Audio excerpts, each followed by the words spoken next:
special webinar. My name is Ankur Patel. I'm the Director of Advancement for Hindu University of America, and I am glad to bring you this special webinar on disease through the lens of Ayurveda with our special guest, Srimati Luvena Krishnamurthy. There's so much in this topic. We have a full hour and then some to get into it. We have almost 100 people, one more joining us, and we will be at 100 people. We had over 400 people registered for the webinar, so we're going to give people a chance to join us. In the meantime, I saw a lot more people drop where they are joining us from the chat, working backwards. Missouri City, Texas represented, LA again, Portland, South Carolina, Trinidad and Tobago. Amazing. Thank you everyone for joining us today on this webinar Thursday evening over here in Los Angeles, Friday morning in India, and our special guest is Luvena Krishnamurthy. And so our subject and our topic today is on Ayurveda, right? And Ayurveda is a holistic and complete consciousness-based wellness paradigm that has its origins sourced straight from the timeless Vedas. One of its primary goals has been to eliminate the cause of pain and suffering of the human condition, beginning with the knowledge of the self, both physically and spiritually. And Ayurveda has a unique approach of observing the human being as conscious matter, not just in health, but also in distress and illness. And so in this webinar, we're going to get into an overview of common diseases and disorders are viewed through an Ayurvedic lens in an intuitive yet systematic blend of philosophy, pharmacy, and indigenous knowledge. So a lot of people joining us. Thank you for being on with us. And our special featured guest gonna guide us through this discussion and disease through the lens of Ayurveda is Miss Luvena Krishnamurthy, who is a yoga educator and a holistic health practitioner with a background in medicine and teaching credentials in Ayurveda and meditation. She has over 15 years of multinational corporate experience in aviation and logistics. She is one of Bangalore's leading yoga anatomy, philosophy, and ethics educators with expertise in spinal conditions, physiological disorders, thyroid imbalances, as well as psychosomatic influence. As founder of the Curvy Yogi, she models inclusive and accessible yoga asana. Dedicated to continuous study under her teachers, Luvena is a student of Vedanta and is also engaged in a 5-year study of the Bhagavad Gita. She is currently the state president of WICCI Karnataka Yoga Council and has received the iconic Woman Leader Award from Women Economic Forum 2020. It is my pleasure to introduce Luvena ji to all of you. We have over 130 people with us today. Luvena ji, you please guide us through this this webinar, and I am here to support you. Namaste, Ankur. How are you? And it's so lovely to see you again. And Hari Om, Namaste, everyone. It's a pleasure to be here. HUA is home right now when it comes to speaking about health, when it comes to speaking about wellness, and when it comes to speaking about all things dharmic. So I know Ankur has already welcomed all of you, but on my behalf as well, thank you for being here. Thank you for giving me your time and for actually taking this opportunity to support. You know, when you support, you actually amplify. So thank you for being here. And, you know, webinars are this very incredible thing that after taking Zoom sessions where you can see everyone's faces, it takes a few moments to start getting adjusted to saying, okay, this is where I look. So bear with me for a few moments. If I start, if you find my eyes splitting all over the screen, that's just me getting my bearing right. Okay, so just before I begin, I would just like to begin with an Om chant, just to settle all of us down, sitting comfortably. Taking a deep breath in.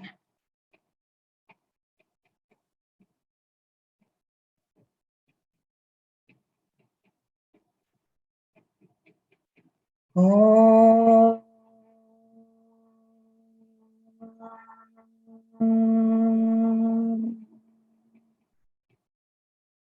Shri Gurubhyo Namaha Harihi Om. So, once again, hello. And here we are speaking about Ayurveda. I know that there are some of you in the audience who have been in a previous course that we had offered on Ayurveda.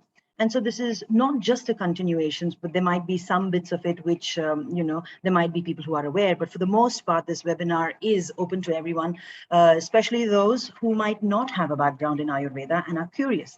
And curiosity is the first step, when it comes to understanding anything, considering the Ayurveda in itself is, as the name suggests, and like Ankur just gave in the introduction, it is an Upaveda. It's very close, and it's a part of the Vedas that we have. Does anyone know? And we'd like to make this a little interactive. Anyone know which Veda the Ayurveda is a part of? Or Ayurveda is a part of which of our 4 Vedas? Let me just feel free to drop your guess in the chat, or if you know what you know in the chat. Yes, in the chat box, please.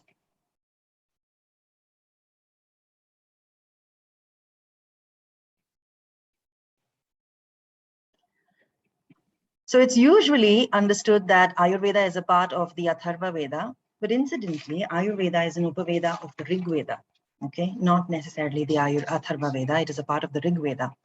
And the Rig Veda has a lot of the rituals and the chants and all of the different practices that are required for the human's wellness or the individual being's wellness. So when it comes to the different practices or the different chants or all of the different ways in which the human individual can get better spiritually, as well as, in all their interactions in society. And Ayurveda then has all those keys or the tools for the human being to understand themselves, to understand their health and their wellness, and always on the path to spiritual progress. So if you see most of our wellness protocols, or when we are talking about health and wellness, especially in this particular title of the webinar and the course that we'll be speaking about, is disease through the lens of Ayurveda. And that's the title in itself is a very unique selection, because most of the times we talk about health, but we're actually referring to disease and all the things that are keeping us unhealthy. So if we have to talk about what is health, then what would you say? How would you describe what health is, or what good health is, what being healthy is, however you want to take this? So again, a quick look so that we have a sense of it is okay. So I see one there which says disease-free, Disease-free, a sense of well-being, pain-free, mental, physical, and spiritual well-being, having all dimensions of health and balance, being at ease, absence of disease, happy mind, being happy and content, absence of disease, that sense of well-being. Okay. Thank you for your answer. Spiritual, inner happiness. Raji says homeostatic balance. I think we can close the webinar. They all know it. We've got answers right there. But, collectively speaking, and that's all well done. I mean, all of you are right on point when it comes to understanding what exactly constitutes health. And this comes usually as a fundamental or a very core aspect of what Ayurveda is. Ayurveda is, or how Ayurveda sees health as, let me correct myself. So what is health in Ayurveda? We talk about the individual, right? It's the human condition or the human being that tends to be healthy or unhealthy, disease-free, like you said, or ill or ailing. Now, health in Ayurveda is not just the physical or the physiological form or the physiological condition of the individual. In Ayurveda, it's important that for an individual to be healthy, all the tissues that make up our body, in the different philosophies, we also call them as the Annamaya Kosha, this layer or this sheath of our body, which is made up of the food that we eat, right? The tissues, the dhatus, that the dhatus are in balance. For the dhatus to be in balance, there should be the Agni or the fire that processes the food, the anna that you take in, the ahara that you take in, that is processed well enough for those tissues to be created, which means that we have to have a balanced Agni. You can't have a very high flame to that Agni or the fire, and you can't have it on a low flame either. It has to be the optimal one. So those tissues are created. In any kind of tissue creation, there is also the waste generation, the waste of everything that we do. Those are the malas. So the malas also should be in balance. You can't have an excess of waste and, just a suboptimal level of the dhatus that are being created. And in all of these, the most important element when it comes to wellness is that you need to have the peace of mind, that your mind should be in a place of prasannata, prasanna manaha. And that is important because we can still work towards building the tissues, to healing the tissues, the physical pain or the physical disease that we have. And you can really, work towards optimizing the elimination. But if you're doing this from a place of, being upset and not really happy, if you're doing this because someone's telling you to do it, if you're doing this because the cause is external, you're doing it as just a physical or a practice, then chances are it's, your why is not strong enough. And this is not so much about the why. This is more about Ayurveda putting the locus of control back into the individual. Okay. Now, Ayurveda is a very unique wisdom tradition. It's a tradition that is unique to us as a people, as a community, as a country. And Ayurveda is also one of those traditions that, even though it's very popular today, gaining popularity, if we really look at who and where it is gaining popularity, we'll see that the people who are the descendants or the heritage holders of this tradition usually approach Ayurveda with very little fanfare. We are like, yeah, Ayurveda. But the big fanfare and the big hoo-ha is from people who recognize the value of it from the outside. They are the outsiders looking in and saying, hey, there's something very important here, something very unique, a very different way of looking at health and wellness. Now, it's very important for me to repeat this, to state it now, and I'll repeat it multiple times today as well, that this program or the approach of Ayurveda, or taking the Ayurveda approach towards health and wellness, is in no way contradicting mainstream allopathy. Okay, we are not saying that is not right, that is not required, that is not important. Every form of treatment or every form of understanding health and wellness has its place. And but the difference here is what we're doing is giving the individual the opportunity to take care or take charge of their own wellness, to take care of how they can support themselves on the wellness journey. And this is for those of us who are not Vedas, who are not Ayurvedic physicians. Ayurvedic physicians and Ayurvedic doctors also take a very long time to study. They study in fact, they study much more than the allopathic MD or the MBBS, not in terms of the content, not in terms of the science part of it, but in terms of the scriptures or in terms of any of those. So there is a lot of more philosophical content that is there. So they also study, and they are trained very specifically to treat ailments, to treat diseases. Our discussion is not in the treatment. Our discussion is in understanding how Ayurveda looks at health and wellness, so that we as non-physicians, there might be some physicians who are there, and if you're there on the, in our panel, in our audience, then this does not apply to you. But for those of us who are not physicians, this program helps us understand what's going on with our body. Why? Because Ayurveda essentially is a support mechanism for us to understand who we are. It's very closely tied with the philosophies or the darshanas of the Hindu tradition. And in this understanding of ourselves, Ayurveda reminds us that at the core of it all, we have a spiritual journey to make. That's one of the fundamental differences between Ayurveda and the Western form of treatment, where the individual is taken in as a jiva. The individual is considered as a being of light, a being who has the different koshas, a being who has an atma. Okay, it's not just the anatma that's being treated, it is the atma. And the atma doesn't need treating, but it's the atma who is embodied here in front of you. And that is why we work with Ayurveda it's a very sacred practice, where an individual, when they understand themselves and they understand the nature of how they are created, where they come from, and at what level they are vibrating, why there might be in a sense of disease, then it's easier for us to go through the root of it and understand by saying that, okay, we can actually look at seeing what is the imbalance here and try to fix it. And fixing it not as a cure, but fixing it as in trying to bring it as close to balance or homeostasis as possible.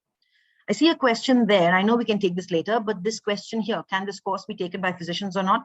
Absolutely. In our last course, we had two physicians. One was a very, very knowledgeable retired gentleman, and he was there, and he didn't miss a single course because there was so much input that he brought into the conversation as well as what he learned, and there was so much of correlation as well from what he had historically and from his ancestors learned, and he was an allopath. So it is possible for physicians to take this program just as well as non-physicians and lay persons. So when we're talking about understanding disease over here, in Ayurveda, a disease or a symptom is not just that. It's not just that final burst when you say, oh, you know what, I've got a rash and now I need to see what to do about it. The rash is understood as, why do you have a rash? Where does the rash come from? For example, let me ask you all now, when there is an allergy, or if any of you have had a rash or an inflammation, right? What are the first things that you would do? Say, for example, you have a skin rash, a rash on your skin. What would you do?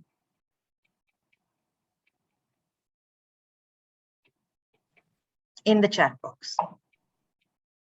Purva says to drink water. Put in the chat what you do if you had rash, you had some sort of rash, or when you drink water, apply coconut oil, cream on it, scratch. Yes.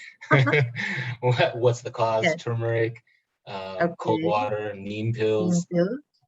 All right, so get rid of it fast. Okay, now, okay, yes, so I can see some introspection going on there. You think about what food might have caused it. You clean the stomach if it's persistent. Many of them in the earlier part spoke about cooling it. You cool it, apart from scratching it. You cool it and you drink water, you apply something, you apply a salve or a cream, whatever it is, it's cold, okay? Now, why is it cold? Because inflammation, the word itself, inflammation, inflames. If something is inflames, the element that we're talking about, one of the Mahabhutas is Agni, okay, or Tejas. Now, this Agni is the fire, which when aggravated in your body will create some kind of a symptom, because fire is only going to burn. And if fire burns, you only need something to cool it. And that's why we would use one of the opposite characteristics of it. So in Ayurveda, a lot of intuition is also used, not by the doctors. We're not saying the doctors only use intuition to treat or to, to find some kind of an antidote or a remedy. But for the most part, the approach of Ayurveda is, there's a lot of common sense involved, right? We start with the understanding of what the Mahabhutas are, because they form the basic principles, and then how these Mahabhutas combine amongst themselves. So you've got the Pancha Mahabhutas, the 5 Mahabhutas. Now, I know many of you in the audience are already very, very knowledgeable about this, because judging by the nature of your responses, you would already know. Pancha Mahabhutas, quick succession. Can anyone see? Let me see. And I'm going to give a shout out to the ones who give them, to the one who gives them in the right order. Pancha Mahabhutas, Rajji. You missed one.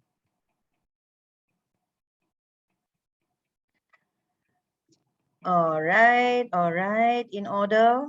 Okay. So I'm just going to take a breather because it takes time to type out 5 words. All right.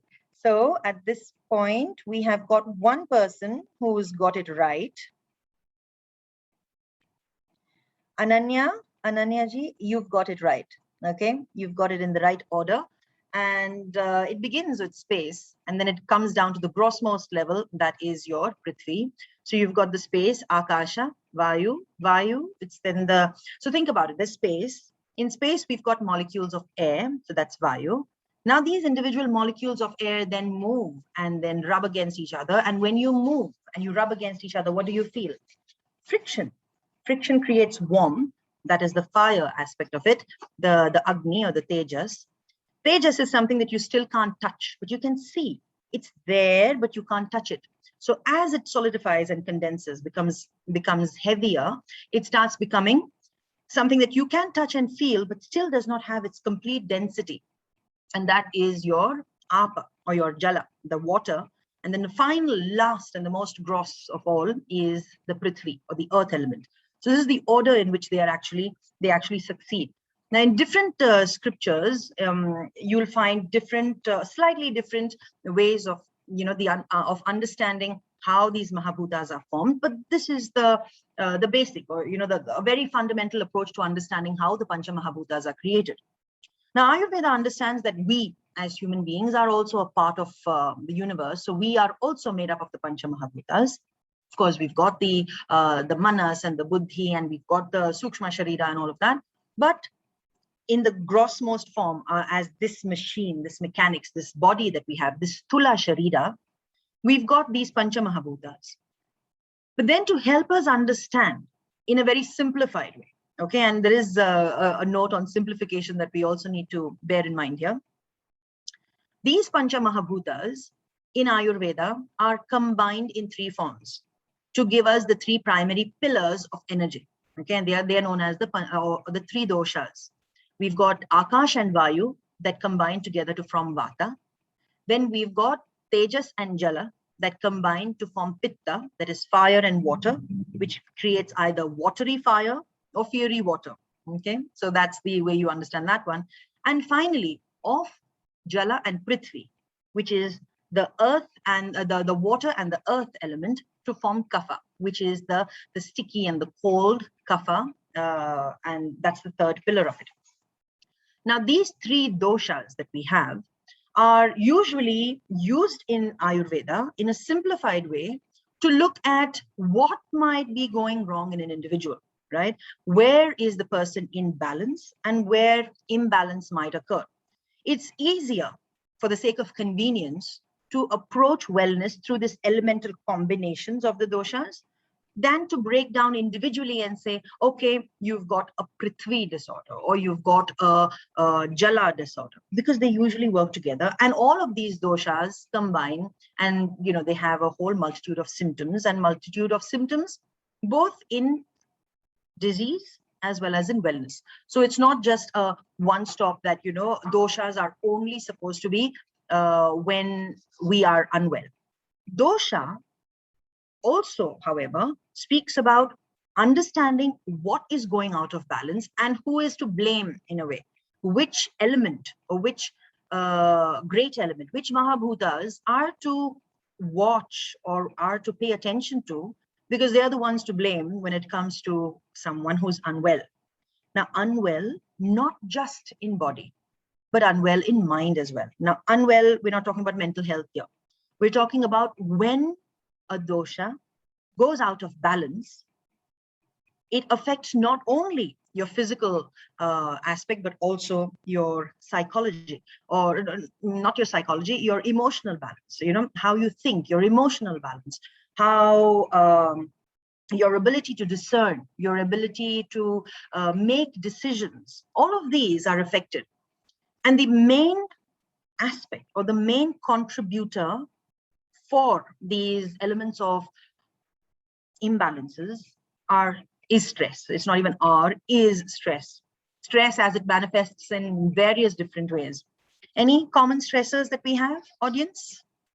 Let's see. Common stressors.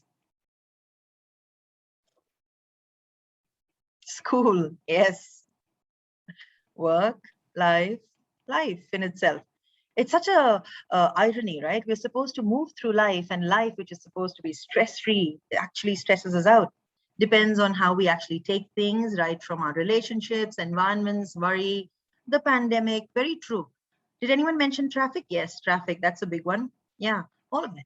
Exactly. There's relatives as well. And all the while, because we actually take in that stress from the external. Now, Ayurveda is not necessarily a counseling mechanism. Okay, it doesn't counsel us on how to address it, but what it does help us is by understanding ourselves Understanding our nature, understanding, say, maybe our dosha profile, it helps us, or it gives us a little bit of a peek into how we, operating from that doshic principle, are more likely to react in a stressful situation. So our doshic composition it forms our constitution physically. So, people of a particular dosha exhibit the signs also about how we look and also how we think. So physical features also are very, there is a dosha influence on your physical features. For example, vatas, air and space. Air is light, air is very soft, delicate, cold, right? It's a gentle breeze. Even if it is a big wind, right? It's still something that you can only feel as a pressure. You can't actually hold it. People with a Vata constitution, if you look at them physically, they might be petite, thin, lean, very prominent joints.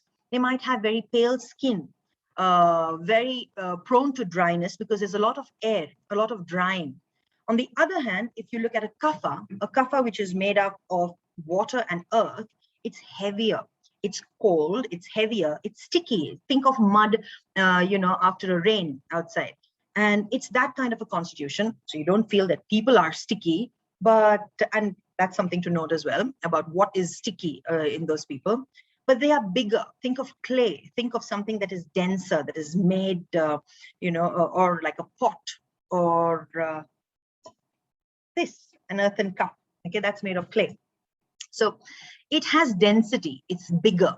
And people who have a kapha predominance have got a larger frame. They've got well-padded joints. They've got a predisposition towards a heavier side or higher adipose content or fat content in the body, but water as well. Okay, and it's not necessary that kaphas are all supposed to be on a higher BMI, with a higher BMI, or they're all supposed to be obese or anything. That's not the point. That is not the case either. A person who is a kapha constitution can also be well within the range of a physical body that is very optimal for their own being. And a pitta, on the other hand, is medium. Pitta is water and fire. So we think about someone who is fiery, right? And who has a body which is medium built normally, but they are also very active, very sharp, very focused. Now, this is focus we're talking about in terms of mind, but in terms of their activity as well. Whereas a vata will be all over the place. A kapha will be slower. So kapha body is meant for endurance. So maybe that long distance marathon runner. Vata would be there for, a relay or whatever, but a pitta would be more focused for a sprint, perhaps, or maybe a longer distance, but within that focus time. Physically also, they are well built, their muscles are well toned, and they have also a reddish glow to their skin, a reddish tinge to their skin. Now, when we talk about the skin tone and stuff, we also realize that Ayurveda comes from a land where we have a variety of skin tones. So for those of us who have a darker skin tone, we won't be able to see this reddish tinge, but we will still be able to understand by their demeanor, by their personality. A personality that is fiery, that is sharp, that is strong, is more likely a pitta personality. But apart from the skin, you have other things or other features on the body. The position of your eyes, how clear you can be in your conversation, how targeted.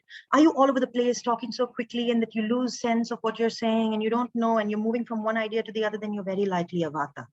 Whereas a very targeted conversation, you know what you're saying, you have to say, you've told someone what you're going to say, you've said it, you're going to say what you said, and you walked out. Very direct. That's a pitta. Whereas a kapha is going to come slowly and say, yes,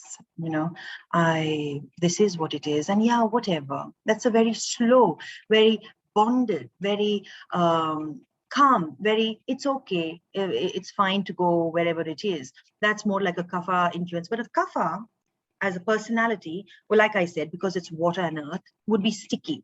And this stickiness is also something that would show up in the characteristics or the traits of the individual, as someone who might want to hold on to thoughts, hold on to negative experiences, hold on to something that has bothered them from before. Can you move from one kind to the other? No. Okay, because your dosha is determined at the time of your conception, right? Right at the time you were conceived. And it's got a number of different contributions as to why your dosha is that particular one. A part of it comes from your genes, from the parents, right? A part of it comes from the community and where you are. And a part of it also comes from your karma, okay? And what karma you're meant to perform in this lifetime. What is your prarabdha karma, right? For you to express that karma in this lifetime, you need a particular body. For example, if you're meant to be an athlete, then it's very unlikely that you'll be given a Vata constitution. You'll probably get, unless there's that particular sport.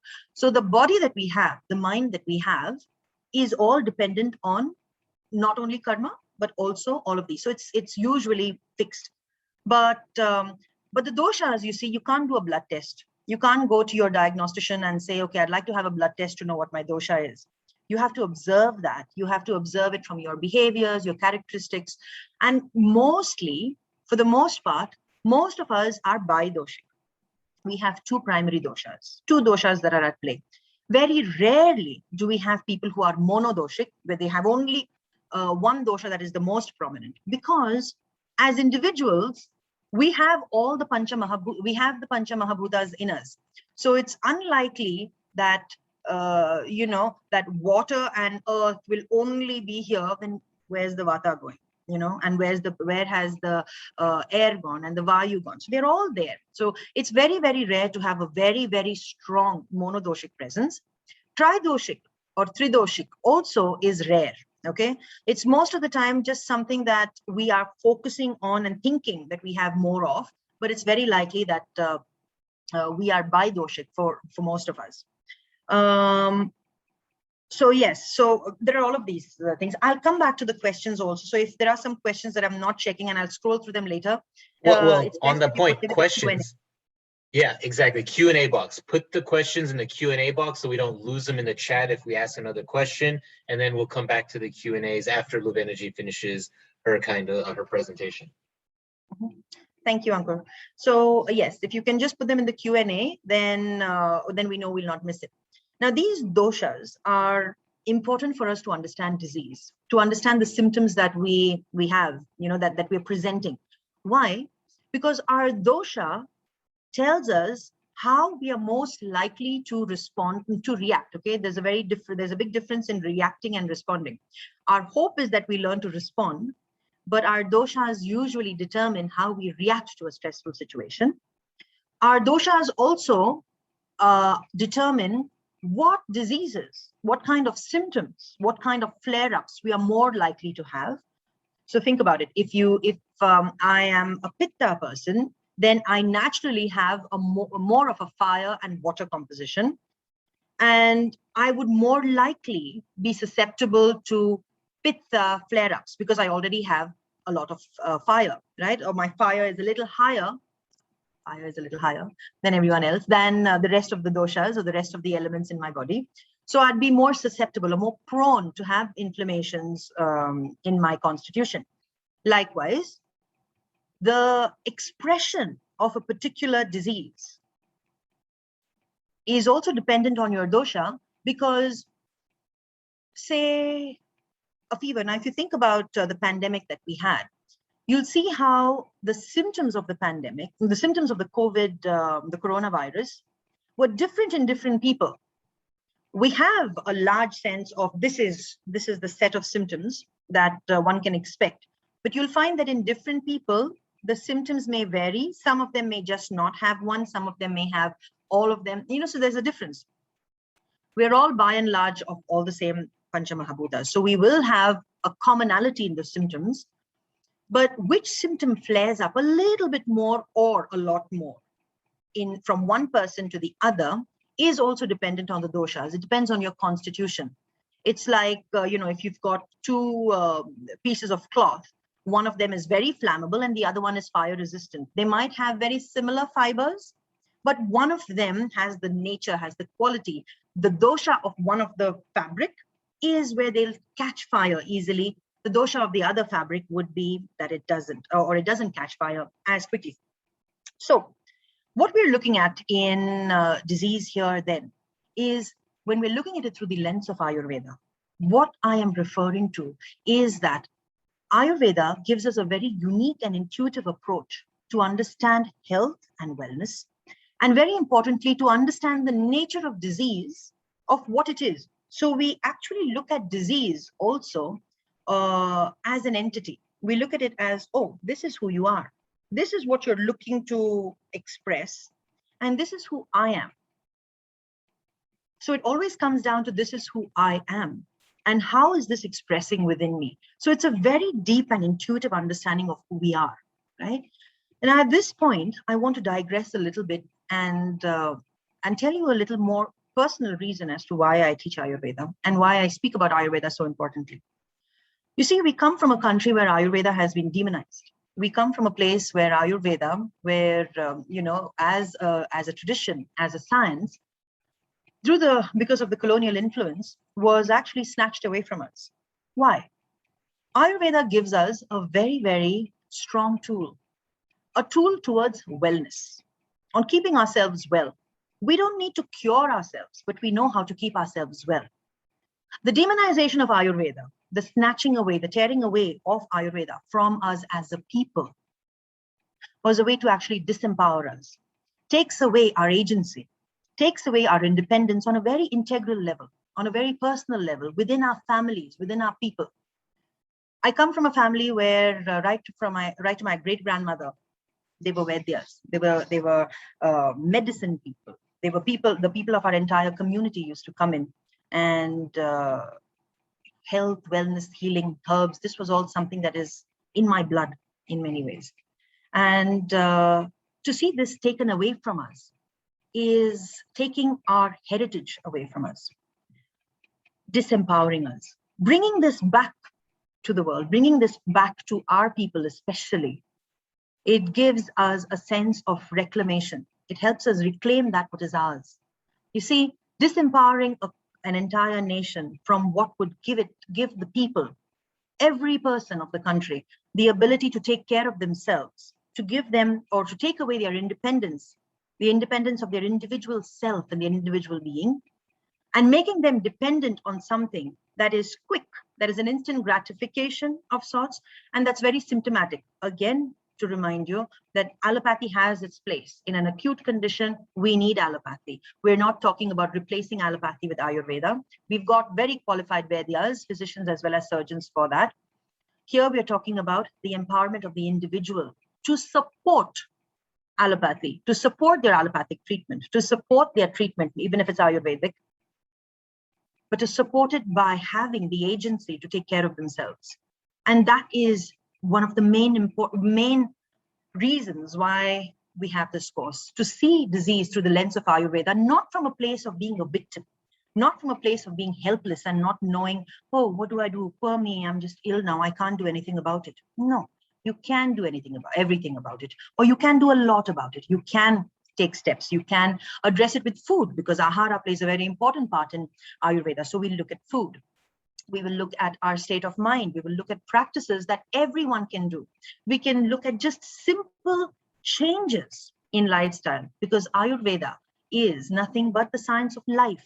It's the Ayush and the Veda, the Ayuhu and the Veda, the knowledge, and Ayuhu, your life, right?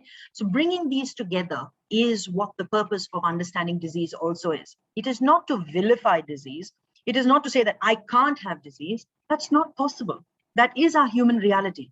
We will have a body that will go through disease, that will go through wear and tear, but how well are we empowered to take charge of this? How well are we empowered to make those changes that can help support our health goals, as well as keeping ourselves healthy when it comes to working with our physicians, regardless of whom they may be. They can be Ayurvedic physicians or even mainstream allopathic doctors. Okay.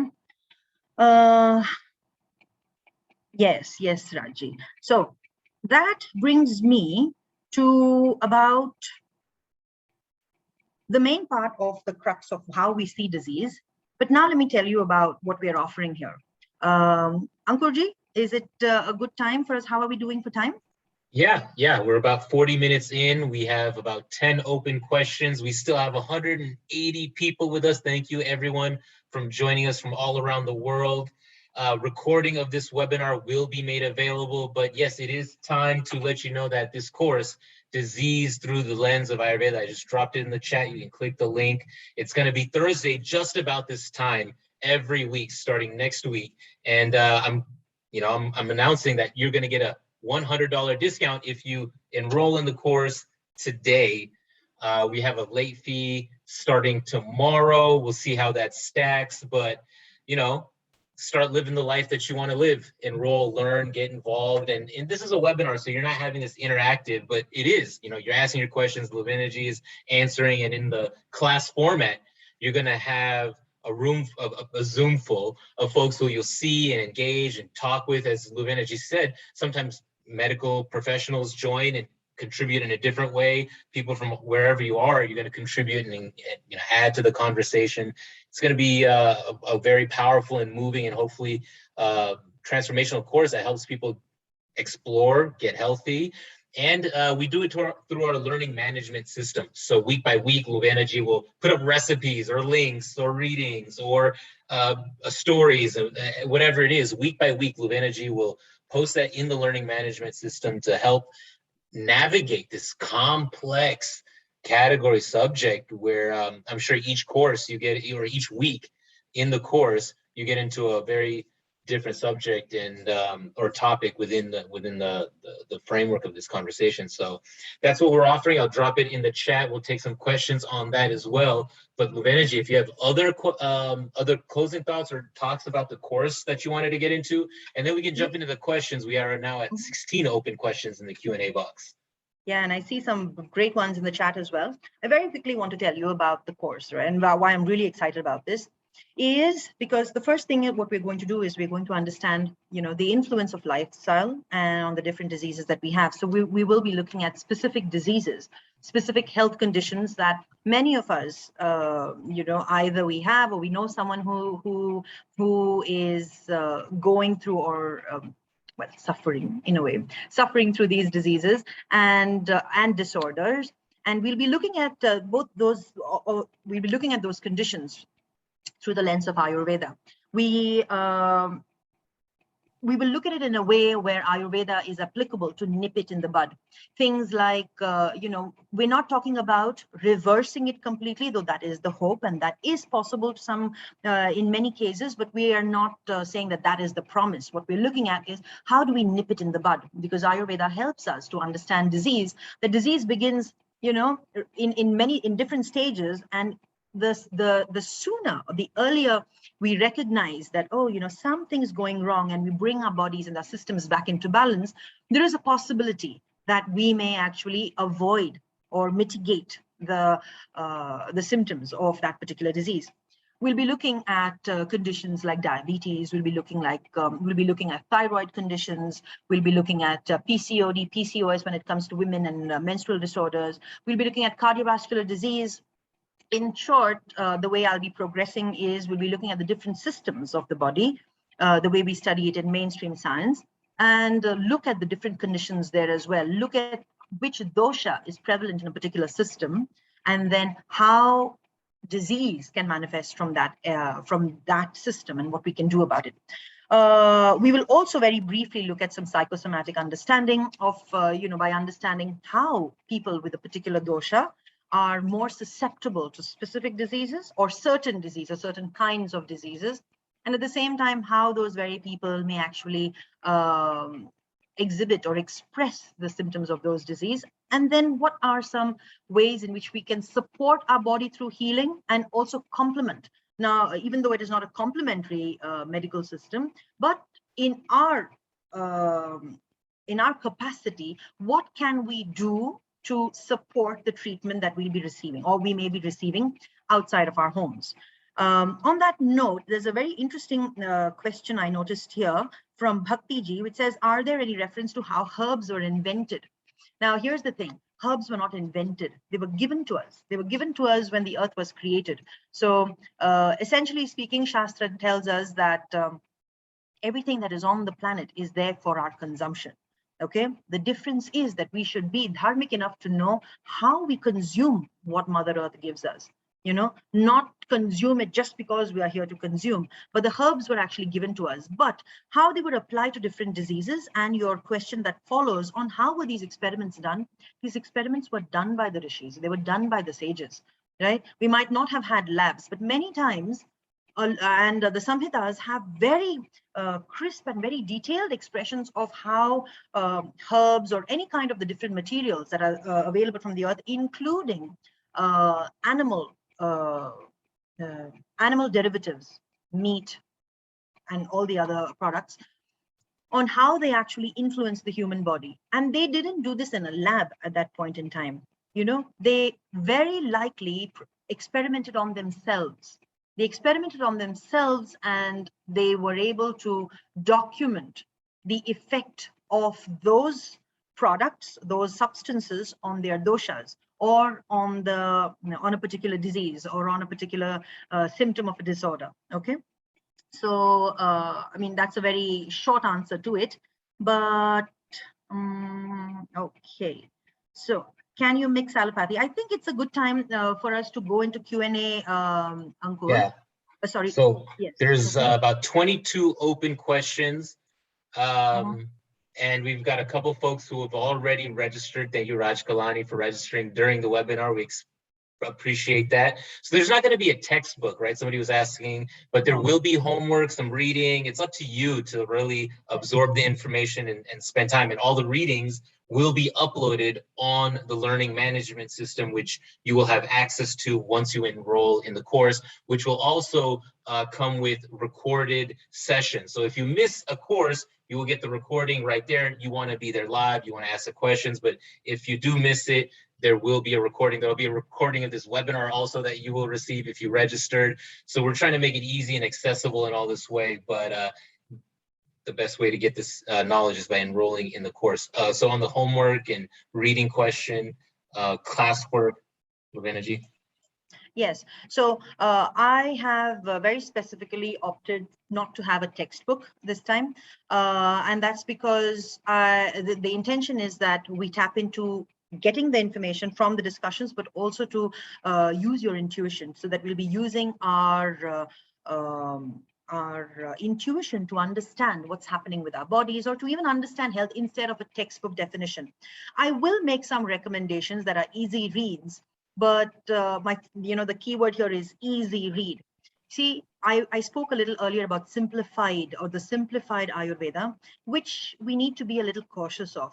Ayurveda today is so popular because it has also been watered down to a very, very simplistic way of understanding. But there's in that simplicity is a plethora of intricacy.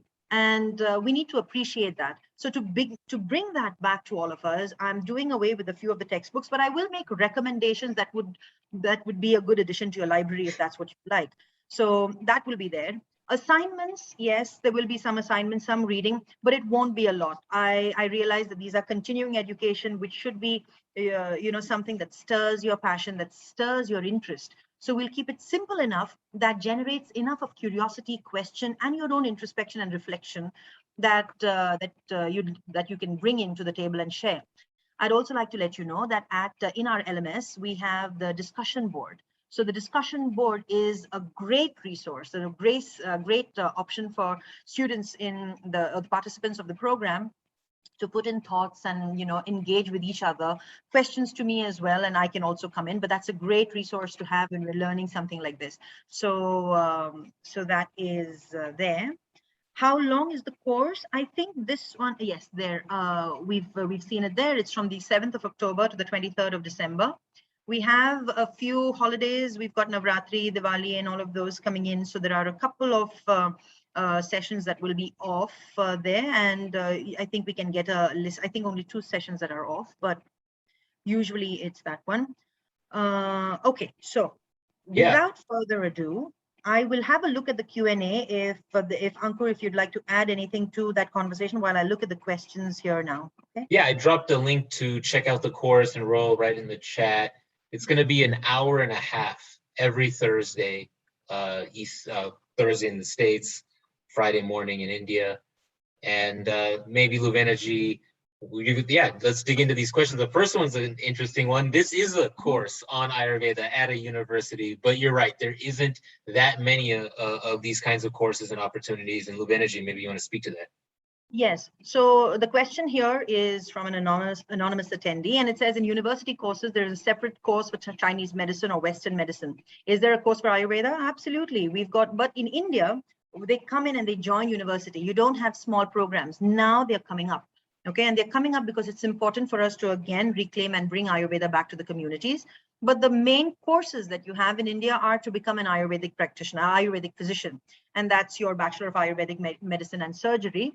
And in addition, you've got postgraduate programs as well. So that's an important way of understanding the difference between how Ayurveda is taught in India and how Ayurveda is taught in the West, well, especially in North America, because most of the courses that you have right now are allowing people to be Ayurvedic practitioners, which is almost like giving them the tools. They don't diagnose or they don't prescribe medicine. They don't give a treatment plan, but there are a lot of protocols. So that is one very important element. You also have Panchakarma technicians. You have people who are trained in Ayurvedic treatments. And we're not talking about medicaments, but in the physical practices, the massage, the nasya, or any of those, the ones that include the topical treatment of the body, abhyangam and stuff, and those treatments. Do we have an option of listening to the lectures? Sorry, asynchronously, yes. That was I was mentioning by the recordings. So yes, Raghuji, yes, yes. Can we determine our dosha by ourselves? Take this question while I launch the poll, and I ask you to fill out this quick question. Are you interested in enrolling in this course? Just let us know. Yes, no, maybe. If you have questions, it helps us to just follow up. So can we determine our dosha by ourselves? Yes, we can. If you know what to look for, if you get enough of the information on what a dosha is, what makes a dosha, then you can. It's an intuitive, an introspection, so we can determine it. If we are confused, then the chances are that when you have a lot of leaves that are raked up at the side, and you have a sudden gust of wind, all those leaves go flying. That's exactly what happens to our thoughts. We can think clearly when the leaves, our thoughts, are balanced and just raked in one place. But when there is Vata, then all our thoughts are all over the place and it's confusing. So if we are confused, when we have confusion, we can't really identify our dosha, you can straight away say that you have a Vata imbalance, and it's a good idea to go and speak to an Ayurvedic practitioner so that they can help you identify a protocol. So we do have these, we speak about this in the course as well as in a basic foundational course when I've taught it earlier. We might have a repeat of that as well.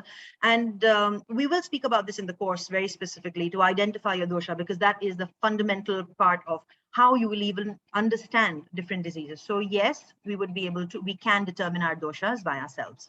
Thank you for that question, Maruti ji. If you haven't seen the question yet, please fill out the poll. If you're interested in the course, we have 46 out of 150 people still on. Raj Kalani, are we just trying to lead a balanced life through Ayurveda?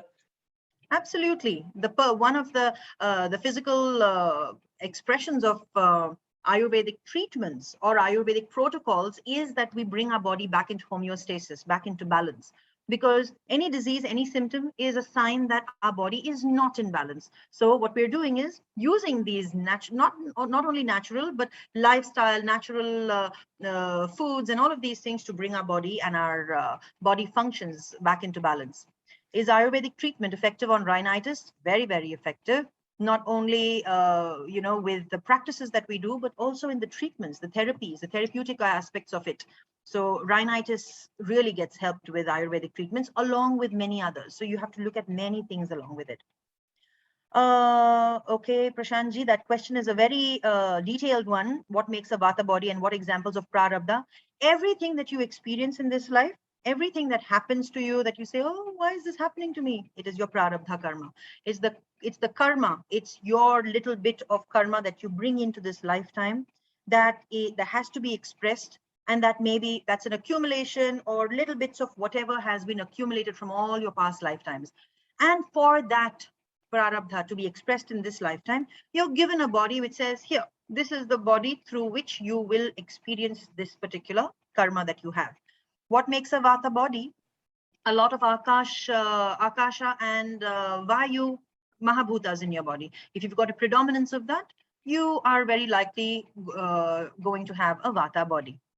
How does it help to know your doshas? When you know yourself, you know what to do with yourself. Okay? Thank you, Pramodji, for that. And thank you, Arun Kumar, for enrolling and letting us know in the chat. Love to see people enroll during the webinar. Nareshji is asking, chakra cleansing can change the klesha and karma or dosha or only reactivity? Okay, this is a little out of topic.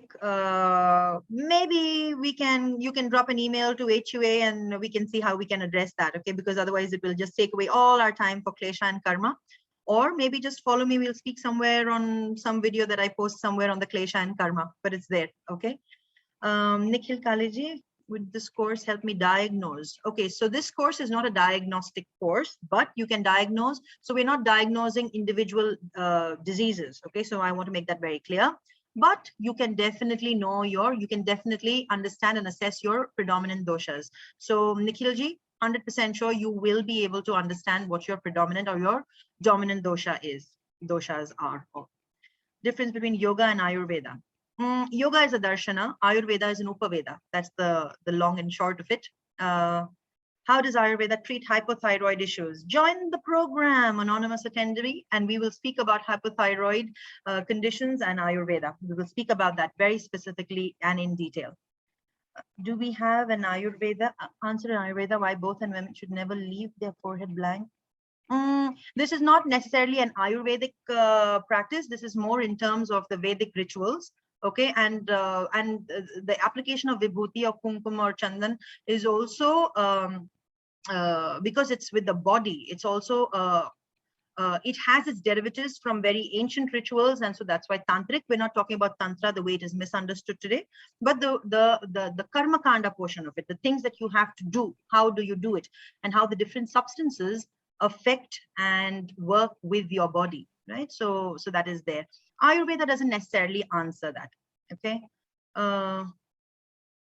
Okay. So Riaji, connect with me. I'll drop my chat. PhD at the university. We love people who are interested in getting PhDs at HUA. We will touch base. I'll put my email in the chat and please connect with me on that. Louis Meyer is asking how much is actually related to the Vedas. Sometimes this seems like it's new age, whereas people just make up their own philosophy slightly based on scripture. What do you think, Luminaji? Well, you know, it's a brilliant question. Okay, the first one, how much of it is actually related to the Vedas? Everything. It's an Upaveda. It's an addition to the Rig Veda. It is addition. It's added to the Rig Veda, so it is a part of the Vedas. But when it comes to New Age, you see, today everyone has access to a little bit of information. You have a good, a gift of the gab, and you can make your own philosophy for whatever it is. Now, unfortunately, we live in a time where it's imperative that we use discernment. But for us who are descendants of the culture, I think it is important for us to reclaim and to recognize that this is a part of our Vedas, this is a part of the heritage, and we are reconnecting back to it. If it seems new age, there is no such thing as new age when it comes to Ayurveda. It is not a new age thing. It's actually a very ancient Sanatana period. And Ayurveda is so I'm very conscious about using the word gift, but it is not a gift, it's a tradition.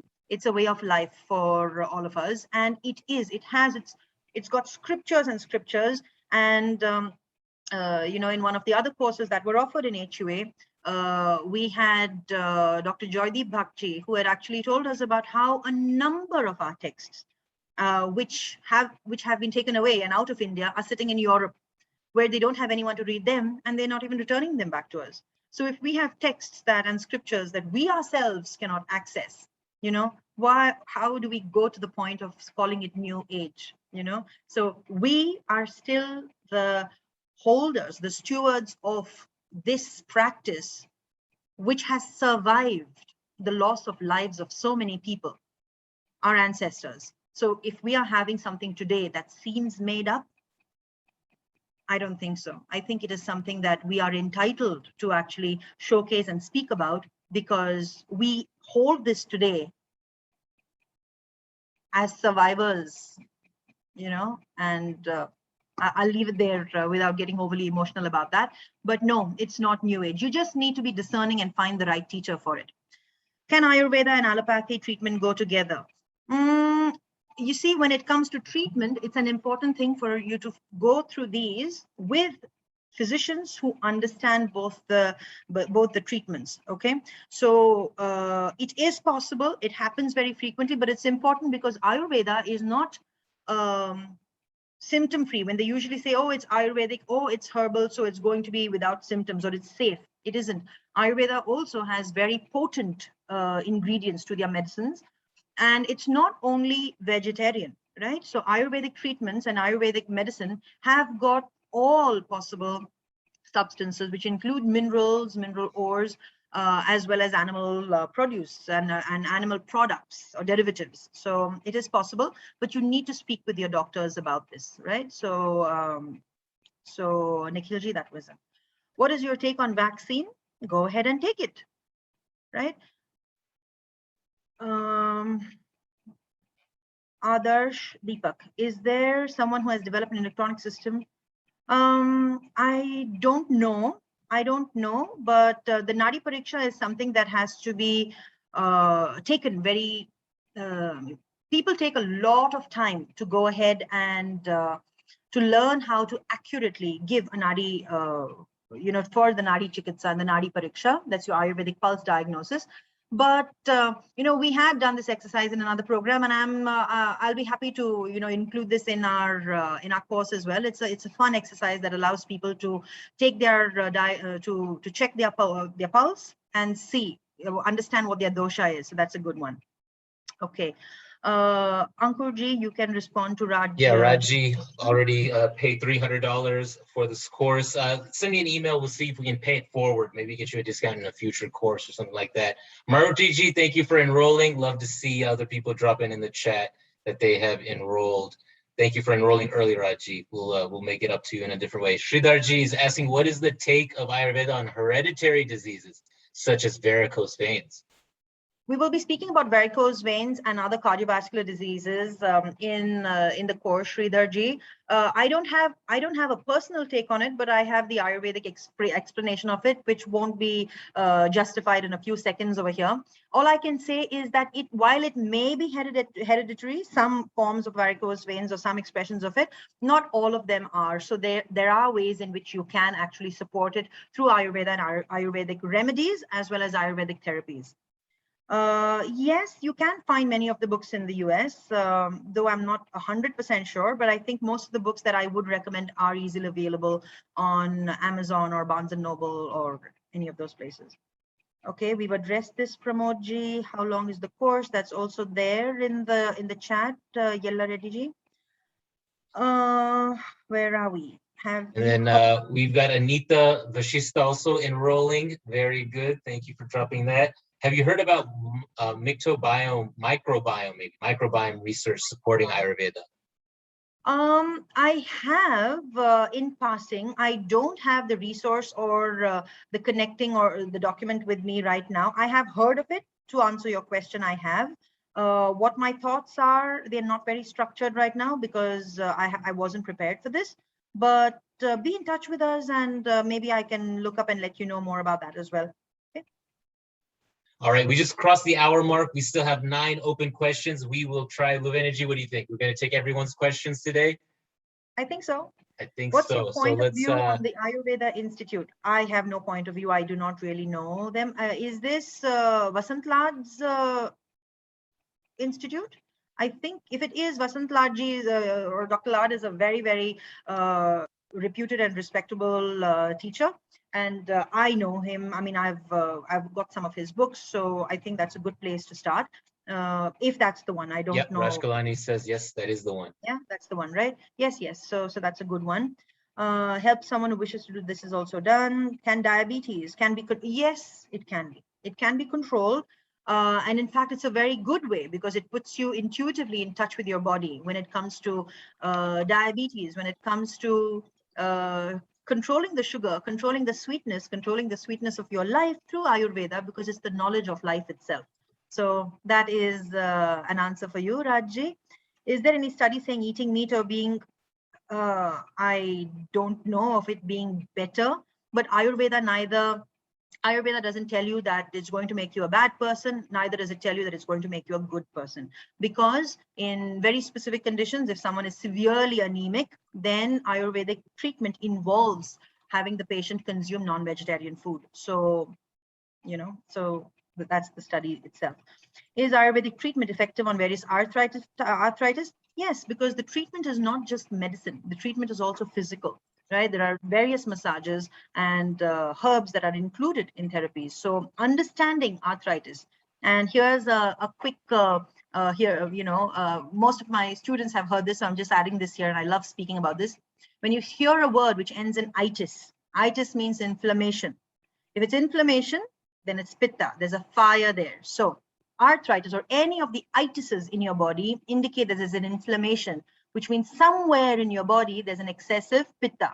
Okay, so you need to look at cooling things down. And we'll speak more about arthritis, osteoarthritis in the course, Nikhilji. That was a lovely question. Thank you for making me happy with the word arthritis. How long does it take for someone to become a knowledgeable Ayurvedic practitioner? Your entire life. Yes, you're absolutely right. It's a lifelong journey. How would it be different from the previous course? The previous course was all about fundamentals. This course is about looking at disease. We're looking at specific systems. We're looking at specific diseases. If you attended the previous course, then you have the fundamentals. In this course, we'll be looking at specific diseases of the different systems of the body. Is it as simple as having adrak chai? It could be. Adrak chai. Chai is the answer to a lot of things. In fact, in India, we've got an organization or a tea shop that's called Chai Point, and it says India runs on chai, and they've got adrak chai. Can you be a vegan and practice it? Ayurveda actually doesn't speak about veganism. Okay, Ayurveda speaks about vegetarianism to some extent, but it also speaks about other meat. But yes, it's a practice. It's understanding your body. If you're vegan, then you can still practice it, and you can take you can apply those principles that would be in alignment with your beliefs. But the reverse, being vegan and saying that Ayurveda should comply to my veganism, I think that would be a bit appropriative. So I think one should be a little bit mindful about it. If it doesn't agree with you and you want to be, you want to have the vegan approach, then maybe Ayurveda might not be for you, but you can always be vegan and practice it. Do you do online consultations? Yes, I do. Ankurji, maybe do we drop a line? How do they get in touch with us? Of course, if you join the course, you have access immediately, and then we could probably drop an email to you. Yeah. Is arthritis curable? Okay, can I just quickly take this, Ankurji? Kalpana ji, the word cure, okay, I want to be very careful in how we use the word. So when we're talking about Ayurveda in this setting here, we are working towards wellness. We're looking towards management and how to eliminate something before it arises. We do not, on this platform and in this context, we do not want to speak about cure or a treatment, because that is where a physician would come in to completely eliminate. So when we speak, we'll start the sessions, we'll start our course with understanding the progression of disease, the different stages of disease, and to understand when we intuitively can actually mitigate or avoid developing, say, maybe arthritis, versus once the symptoms have arisen, then what can we do? And what is the boundary? What is the limit that we can reach as individuals? And where does the doctor come in, right? So is it curable? Out of context of Ayurveda, I know of many people who have reversed arthritis, but they've really taken multiple approaches and they've reversed it. But once the cartilage also has worn off, and especially if it's osteoarthritis, then chances are slim. So Ayurveda does not say that everything will be reversed. Ayurveda also knows when they've reached the end of their limit and says, okay, see, beyond this week, Ayurveda also cannot treat something. Okay. Yes, Satish ji, there are many places. India is a land of Ayurvedic vacations and therapeutic vacations. There are many. I think if you Google it, you'll find many of them. Vacations are coming soon. Yes, please visit us. The south of India has many places for Ayurvedic holidays. Is there treatment for obesity? Yes, there is. It's also a lifestyle change, but there is. Ayurvedic doctors, many of the clinics will have it. Australian audience, we would like to get in touch with you. Hindu Council of Australia. Okay, I think Yeah, Ankurji, this is for you. Abhijit, we'll touch base, and maybe I'll see you on the town hall we're going to do for Australia, New Zealand, and Fiji. We have a few more questions, Abhijit. I'll touch base with you later. Will this course be offered later or again? It's kind of a quarter by quarter decision. I'm glad that we're offering it this quarter. Please do enroll if you can. I'll drop the link in the chat again. And is Very the interesting previous question course there. recommended or required? No, right? No, This is it's not. continuing I mean, if education. you've We done try to it, make it you've done accessible. it. Yeah. We will be touching up on core concepts when we begin this program as well. So no, it's not a prerequisite. I see a very interesting question there. If there's an age range for registering for the I think apart from HUA's requirements of what the minimum age for joining the courses are, to study Ayurveda, no. I've got 3 children. My youngest is 11 and my oldest is 19 today. It's his birthday. And all of them, in fact, another joke is that the universe must have known that I would be an Ayurveda educator. So the universe gave me 3 children of 3 doshas. My oldest is a Pitta, my daughter is a Vata, and my youngest is a Kapha.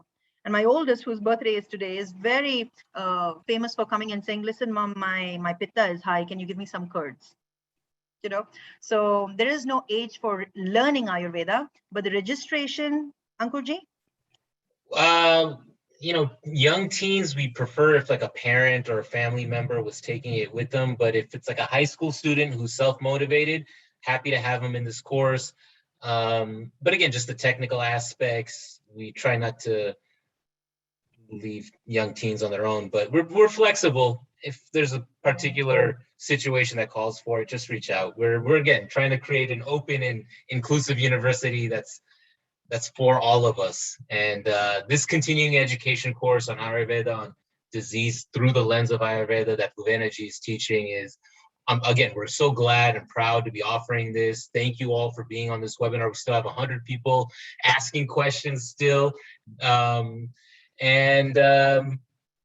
It's going to be a wonderful fall quarter at Hindu University of America with the range of courses, and this Ayurveda course is something I know a lot of people were looking forward to. So if you can enroll this quarter with Bhuvaneji, and don't wait until next time, Bhuvaneji, what are you thinking? Some closing thoughts? I don't think we're Ananya is asking about a naturopathy certificate if we're learning from Ayurveda or a Veda separately. And is it possible to teach it, right? How does that work? Is there certifications necessary? Yes, and especially in the United States and in many countries, actually, you need to be registered. I do not live and work in the United States, so I do not have all of those details. I think you'll have to look up, individually at your place.